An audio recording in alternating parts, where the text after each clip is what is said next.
Hey YouTube, just wanted to show you the sewing machine that I got. It's a Singer 66 Red Eye.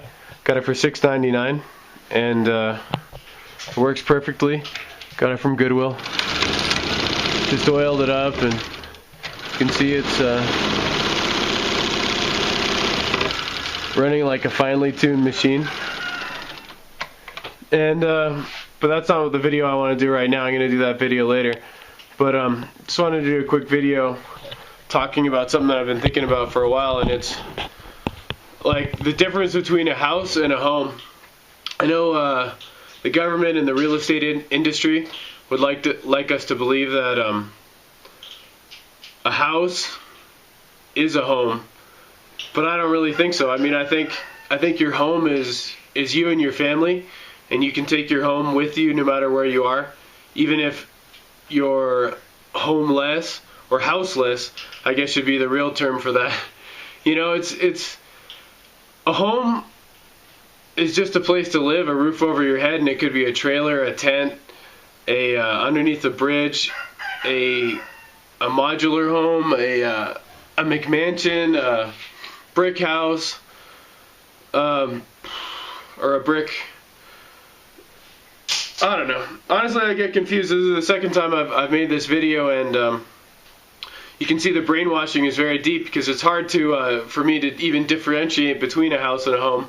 It's like they've made the two terms interchangeable, you know, and they're trying to inspire an emotional feeling in all of us in order to brainwash you into signing your life away. And I don't know if you know the term mortgage is a French word meaning death pledge, you know.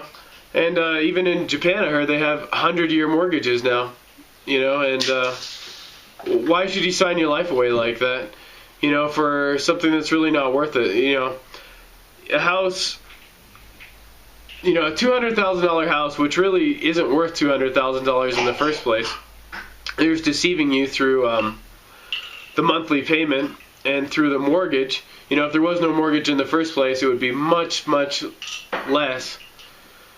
The value if you had to save the money, as you can see in many third world countries where there's no mortgages, where people have to save the price of a house is much cheaper, maybe between $20,000 and $40,000 for the same house that in the States would be $150,000.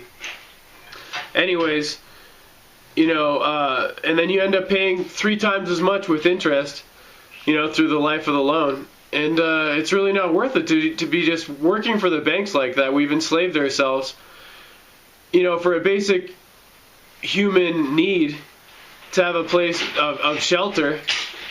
You know, we've just thrown our lives away, and then you just work and work and work to buy that and to buy trinkets to fill it up with. And really, I don't understand why. What's the point? You know, when I was working for a construction company, they always sent us over to do jobs, and they wanted us to call the customers homeowners, and I never really understood why, but I didn't really like saying that.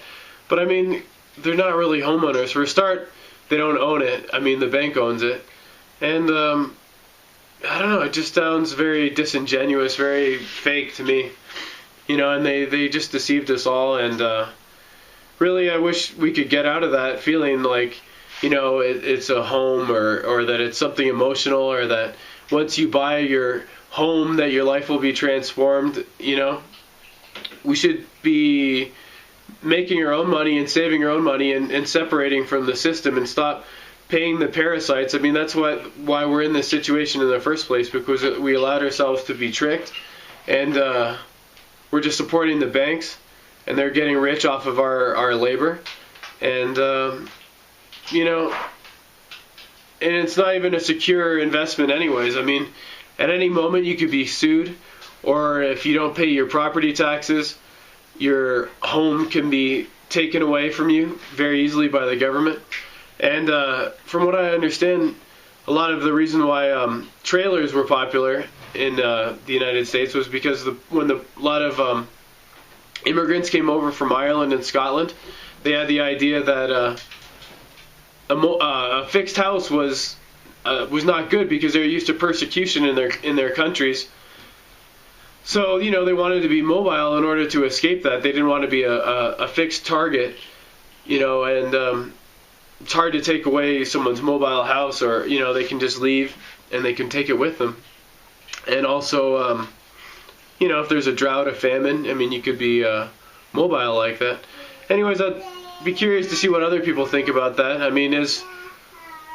Is your house your home, or is it vice versa? Is your home your house? And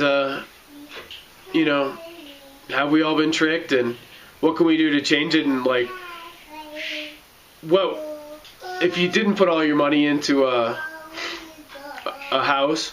Where should you put it, and how should we live? And I don't know, just interesting. And obviously it's not a human need. People have been surviving without humongous fixed houses for a long time, and they seem to be do perfectly fine. In many ways they seem to be happier and healthier.